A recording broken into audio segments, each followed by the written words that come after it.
ఏపీలో గ్రంథాలయాల అభివృద్ధిపై రాష్ట్ర గ్రంథాలయ పరిషత్ అధ్యక్షులు గోనుగుంట్ల కోటేశ్వరరావు శనివారం సమీక్ష నిర్వహించారు.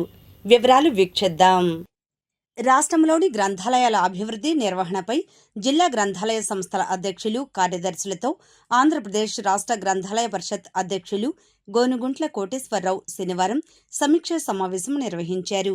రాష్ట్రంలోని గ్రంథాలయాల పరిస్థితి, నిర్వహణ విధానాలు, అభివృద్ధి కార్యక్రమాలపై సమావేశంలో విస్తృతంగా చర్చించారు.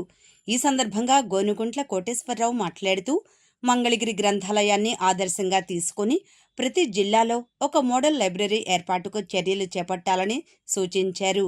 గ్రంథాలయాల ఆధునీకరణకు ప్రాధాన్యత ఇవ్వాలని, జిల్లాల అధ్యక్షులు ఇతర రాష్ట్రాల్లోని గ్రంథాలయాల నిర్వహణపై అవగాహన కోసం స్టడీ టూర్ నిర్వహించాలని ఆదేశించారు. విద్యాశాఖ మంత్రి నారా లోకేష్ ఆదేశాల మేరకు మోడల్ లైబ్రరీలకు అనువైన భవనాలను గుర్తించి వివరాలు పంపాలని జిల్లా కార్యదర్శులు అధ్యక్షులను కోరారు. అనంతరం రాష్ట్ర గ్రంథాలయ పరిషత్ అధ్యక్షులు, సభ్యులతో నిర్వహించిన సర్వసభ్య సమావేశంలో 2026-27 సంవత్సరానికి సంబంధించిన జిల్లాల వార్షిక బడ్జెట్కు ఆమోదం తెలిపారు. అలాగే జిల్లాల్లోని గ్రంథాలయ భవనాల నిర్మాణాలు, మరమ్మతులకు సంబంధించిన ప్రతిపాదనలకు అనుమోద ఉత్తర్వులు జారీ చేశారు.